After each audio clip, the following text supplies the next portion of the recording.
All right.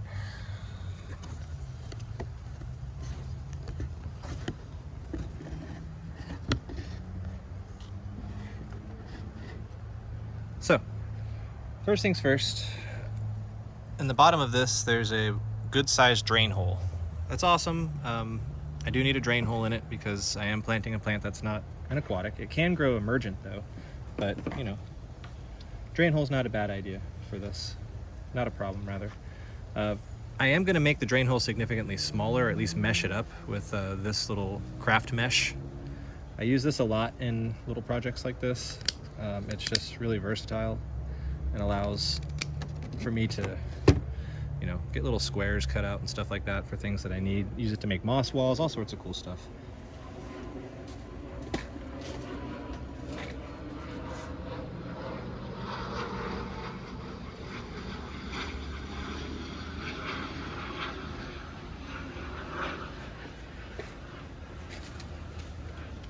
So, sorry about that. I was looking for my glue.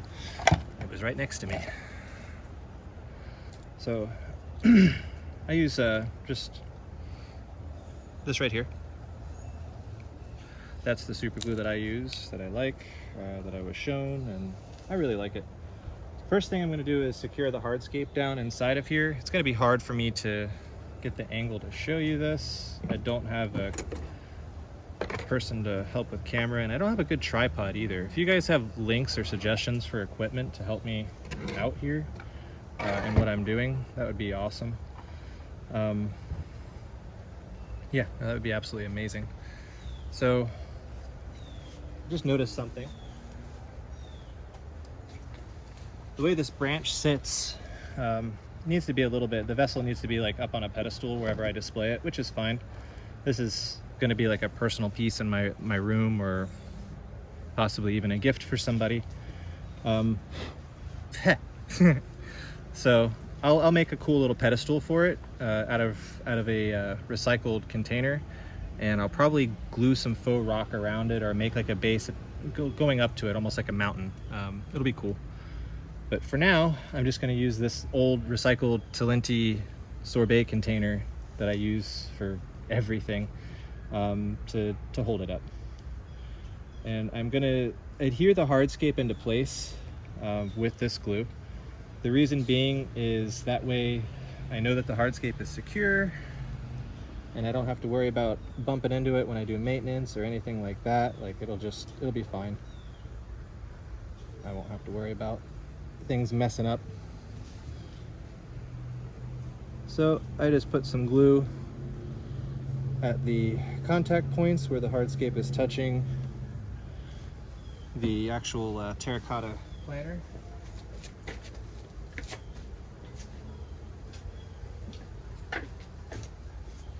Because I'm impatient, I use a super glue accelerator. What this does is it allows the glue to instantly dry on contact. So that way if I bump into it while I'm working now, it's not going to mess anything up.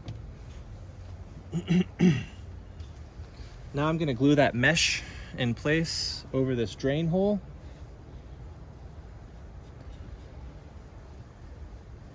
To do that, I'm just going to put a circle of glue around the drain hole and then just set the mesh over top of it. Boom. Can't get any easier than that. A couple blasts of this. Perfect. So my super gluing part is done. Cap and put this stuff away so I don't bump into it.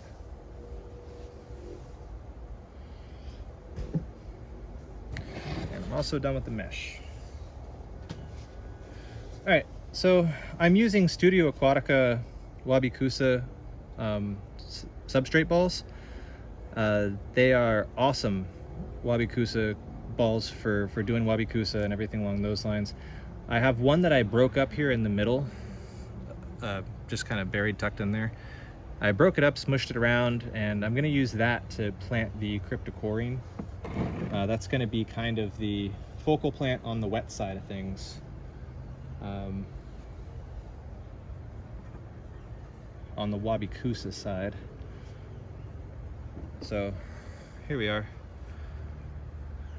And for this, if you look, there's a runner that was attached to it when I pulled it up.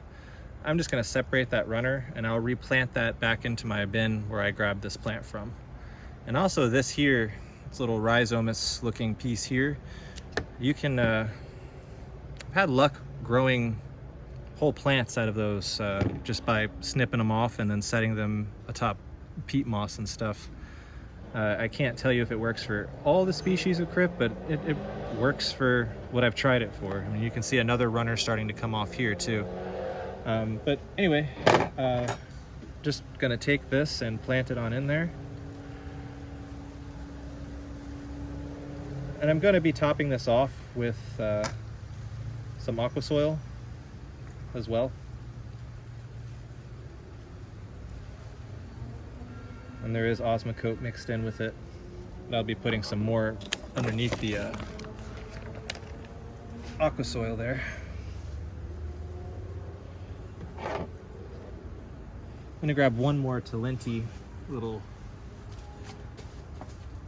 thing here, just to make it more stable for when I plant. There we go. Perfect.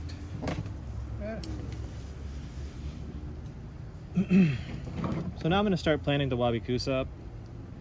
The crypt that I chose gets a decent size, so I won't crowd it too much, but I do want the Acemela to kind of trail off of this side to counterbalance what's going on this side with hardscape.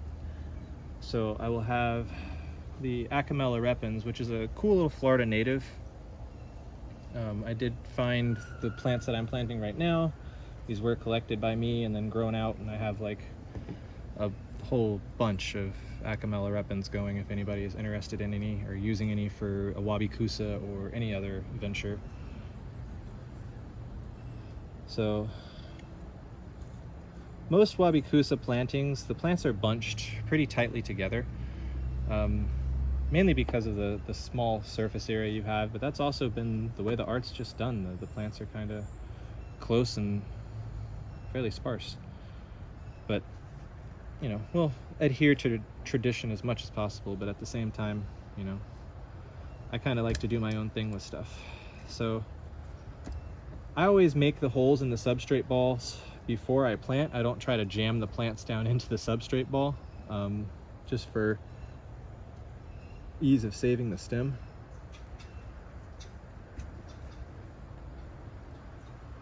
So we kind of just push it down in there. You want to get it pretty good, pretty deep. You want to get it up to at least the first actual node you have there,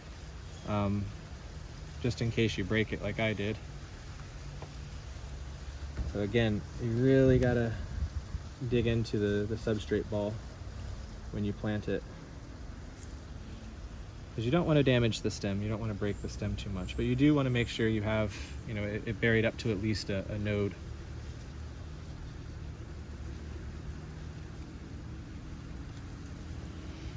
For those that don't know, I might as well show you. A node of a plant is going to be right here, where you see where it almost looks like the stem has been segmented and the leaves are growing out of. That is going to be called a node. The part in between is the inner node. So you want to cram the inner node down into it up to a node.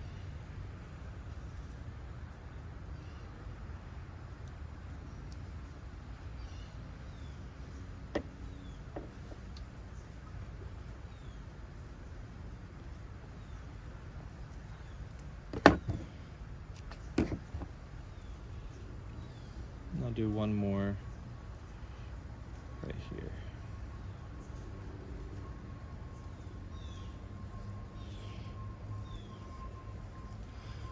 Let me move this up so you guys can see. It'd be nice if I had this elevated too.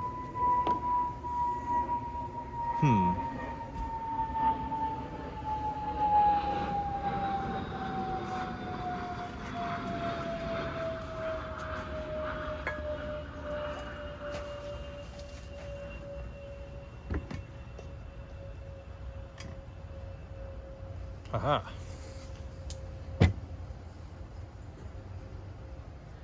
Okay, there we go.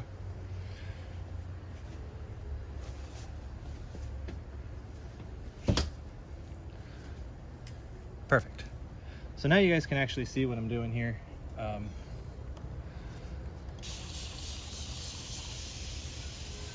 Keep the plants wet.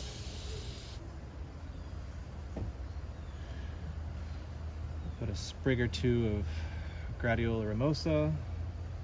This is another Florida native that I found. Really cool plant in the Gradiola genus. Awesome plant, slow growing, stays a small size. This is immerse. All of the plants that I'm planting right now are already in their immerse form. Just a nice plant. This one's a little big for what I want, so I'll just take this one here.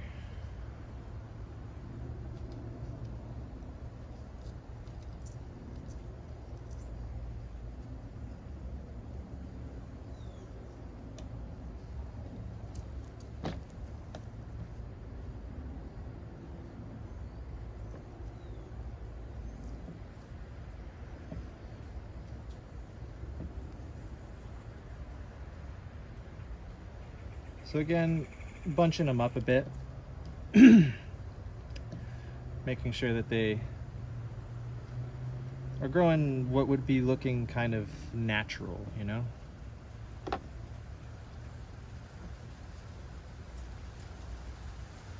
guess I will use this one.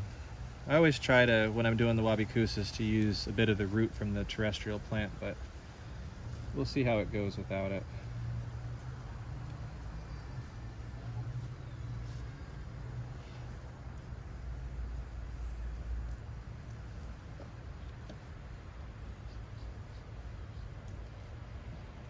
And I'll probably go back after planting this, and I'll put, a few sprigs of, or a sprig of Gradiola over on the Aciotis side, or vice versa, just to break up some of the evenness of it.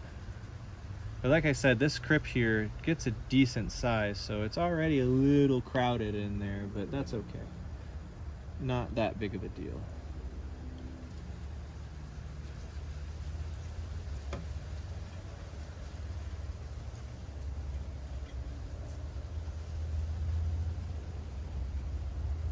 Get some aqua soil.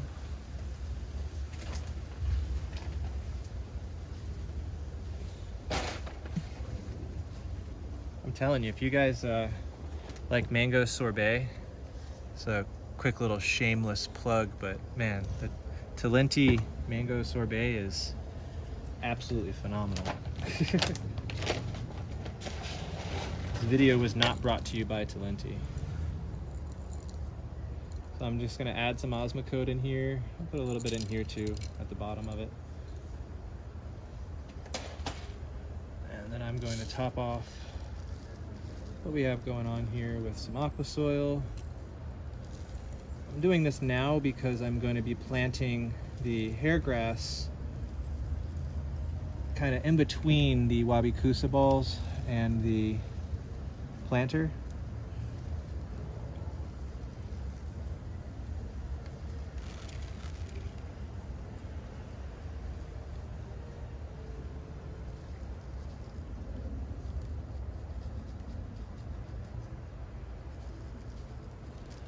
And what's awesome about Wabi Kusas and immersed aquatics in general is the metamorphosis that they go through, in this process of growing in their immersed form, and being able to watch them go through this cycle of their life, as well as examining, and paying attention to their cycle when they're in our aquariums.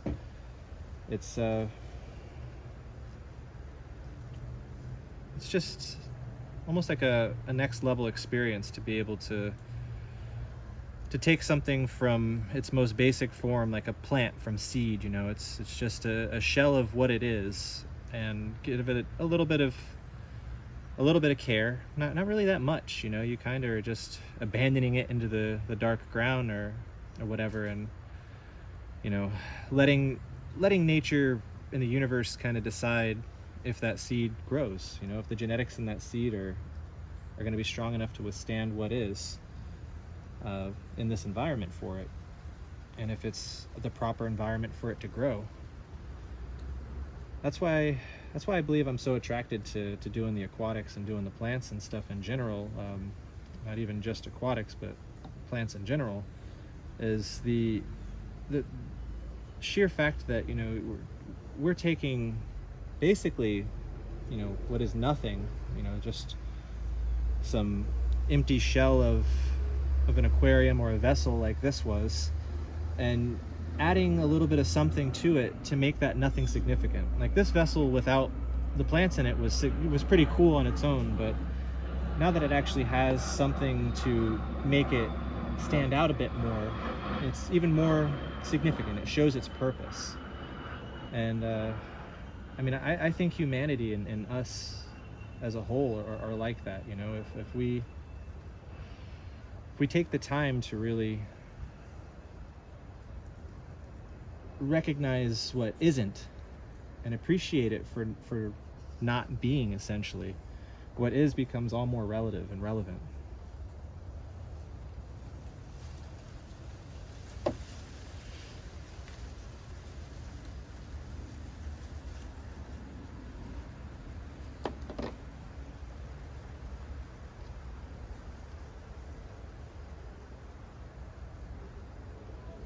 So for those that don't know, Wabi Kusa is basically an art that derived out of Japan. It's a coined phrase from the ADA, Aqua Design Amano. Akusa is an art derived out of chaos. Basically, it's planted chaos. And it kind of shows in the way these things grow, because you're taking something that, you know, typically is found in a vast area. You know, these aquatics grow on acres and acres and acres and acres. You know, their habitats are so huge, especially, for example, like Acemela repens. I mean, that is a long vining plant, and you're compacting it into this vessel and allowing it to grow, you know. And you don't really manage it too much, because if you over manage it, it tends not to do well. And that's what a lot of life is like too. And I guess that's why I'm so attracted to Wabi Kusas, is I see a lot of parallels with the design of a Wabi Kusa and our life, you know.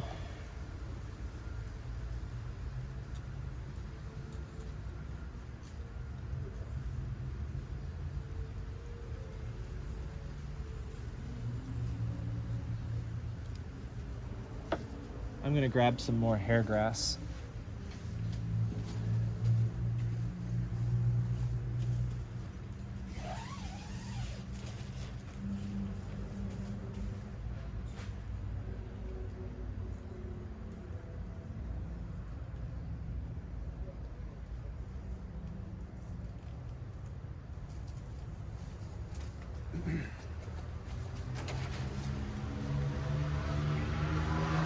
Nice little chunk there, right? Doop.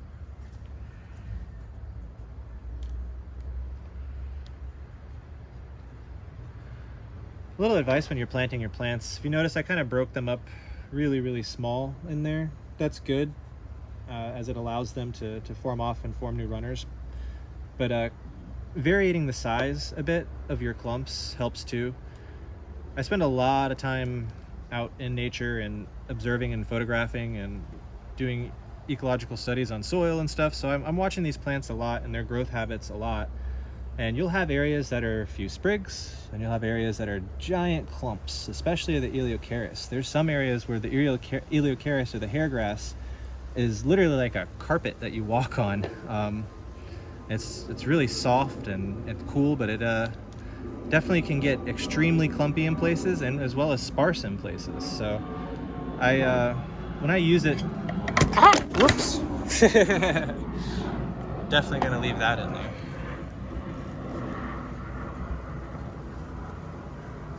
There you go. So when I use it, I try to plant it according, you know, as how I would see it out in nature. Clumps of it here and there, a few sprigs here and there, and it travels everywhere when it's in a region. It doesn't stay contained. It sends runners all over. So I sprig it quite often, or I use it in non-sparing manners, basically, is what I'm trying to say.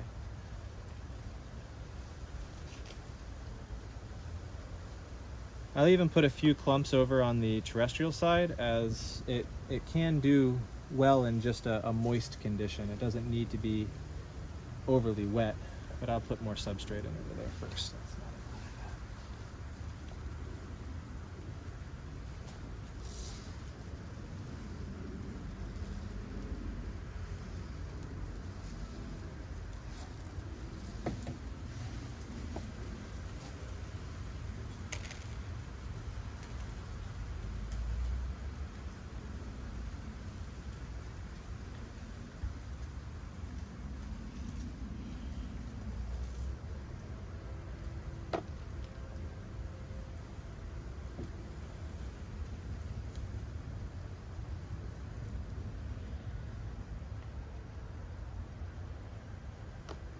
Just trying to break it up a little bit. So over here I'm going to put it just kind of sparsely along the back wall here. And planting in aqua soil is so much easier when it's wet. Just a little tip. If you're battling it, sticking to the tweezers, or the plants aren't staying when you're doing a Wabi Kusa, or any terrestrial display or whatever, I guess, you know, not technically a Wabi Kusa anymore, it's more a immersed display at this point, but we're treating it like a Kusa.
Another thing to be cautious of, I guess a little word of advice or whatever, one of my bad habits, there we are. One of my bad habits in planting is I tend to make a lot of straight lines, or at least I used to. If you ever pay attention, straight lines don't really exist in nature too much. Nature is perfectly flawed, and the straightness of lines when you plant or scape, it draws the eye to it, because the brain rather wants to see perfection. The brain, for some reason, believes that a straight line is perfection, and it's not, in my opinion. I mean, that's why it's not in nature. Straight lines are boring, in my opinion, but for some reason the brain is just so drawn to creating straight lines and making everything uniform, and I guess trying to logify, make everything logical. There's just no reason, no need for it. Not everything in the universe has to make sense. In fact, you enjoy things more when they don't exactly make sense. Love is one of those things. Love for a hobby, love for an animal or a passion. It's impossible to explain why you love something, but you know you feel that emotion, you know you have that feeling. And that's how aquascaping is for me. That's how plants are for me. I can't explain to people why I love plants. It's really hard to do. You know? I mean, other than the ability of taking something from a seed and growing it into something beautiful, as I explained earlier, you know, but that's just a side effect or a byproduct of a true passion, you know? As far as why I love them or why I care so deeply about plants and I'm so passionate about them? I don't know. And quite honestly, I don't care to find out. I just enjoy it, you know? Not everything needs meaning or needs justification or quantification even. Things just need to be enjoyed. Find solace in the peace of things. So I'm going to go grab some water for this really quickly because I did not bring water out other than the spray bottle.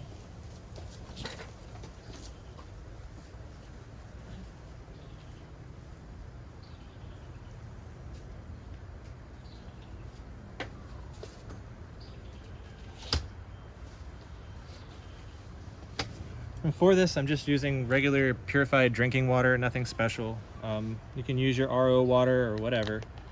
It's not too important. I'm not picky about it anyways.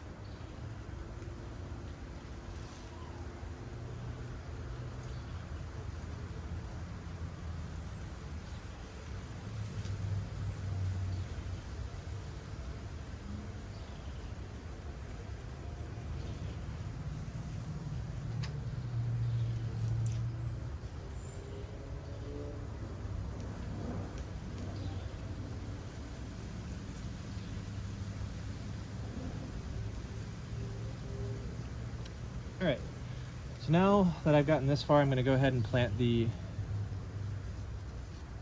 rest of this Aciotis over here.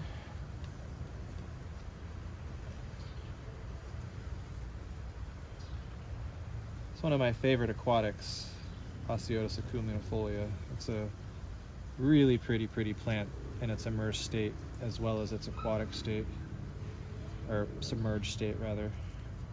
Really pretty plant.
I'll take this vining ficus here.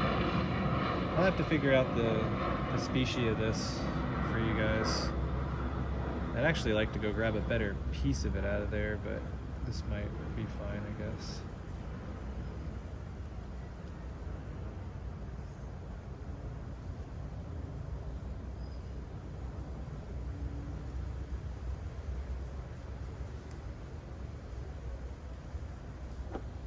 So I'm gonna take the ficus,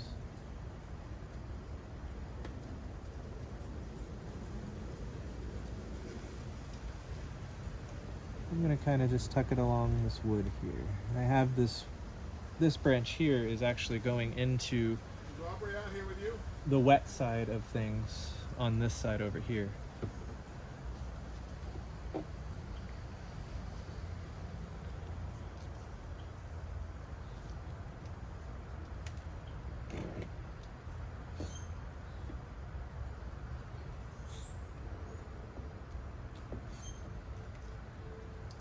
Now I'm going to take this beautiful Homalomena here,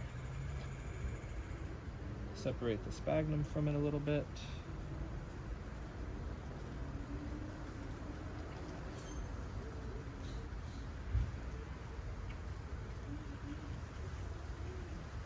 Give it a good plant here. Make sure that the roots get nice and deep into the substrate.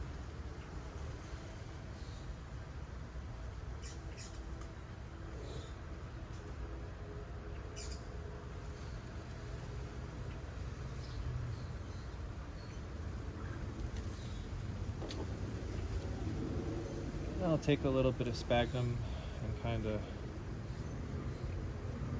drape it over this bit.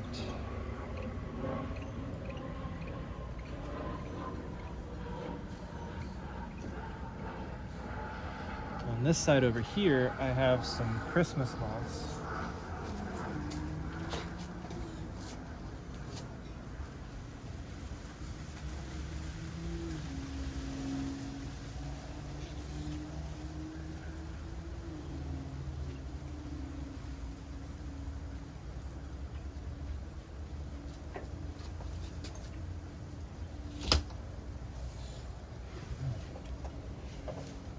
So on the other side, the aquatic side, I actually have some Christmas moss and some hooker moss, or hooker moss as it's called, that I will kind of just sporadically add through here too. Moss is kind of a pain in the butt on terrestrial displays, just a warning. It will take over and it is kind of hard to control, but at the same time, it pops up in nature.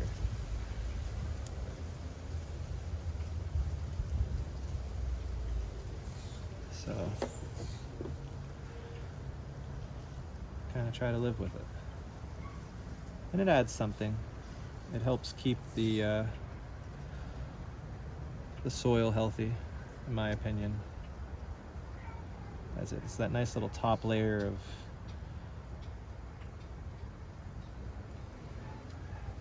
insulation, I guess. I don't even know how I can explain it, but little critters like it, springtails and such. And because it's going to be immersed, springtails are definitely needed. And they'll inhabit it on their own anyway. I have so many springtails in all my bins and displays and stuff, it's ridiculous. They're like the first thing I cultivate. Even before I plant plants, typically, I get the springtails going in the bins.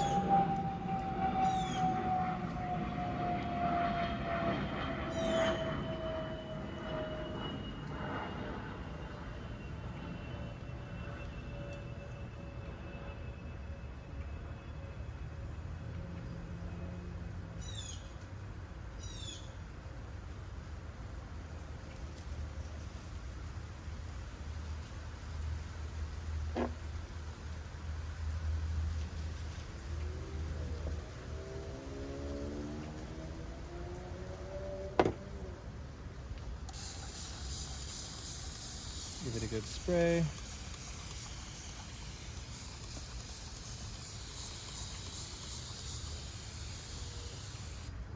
Some more water.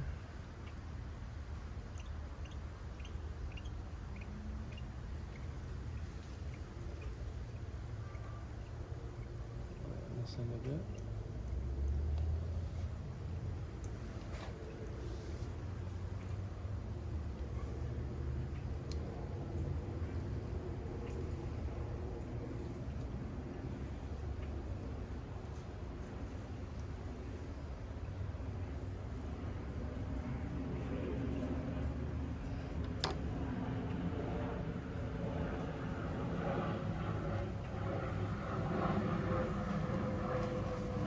All right, let's take a look from this angle now.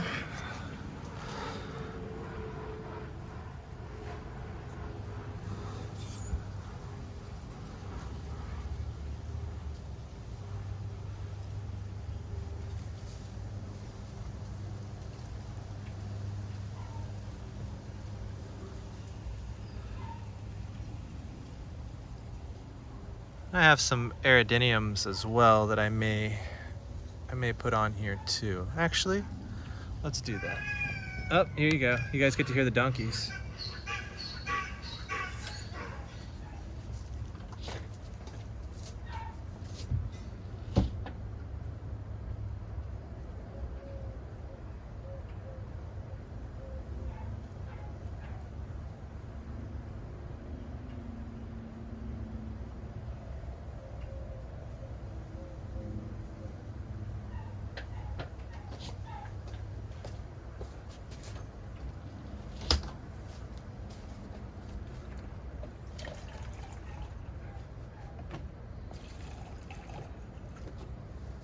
Just to keep the plants happy.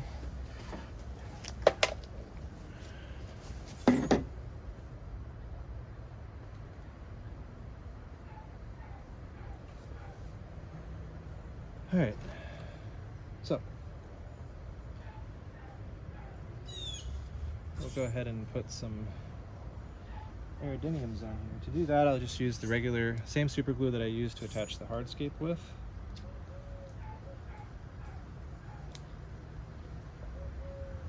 I'm gonna make sure that you put them low, because they are gonna need to get some moisture from that sphagnum.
Well, I believe that's it. I don't believe I'm going to be able to put this one in there, which is fine. There we go. We'll call it. So, here we are.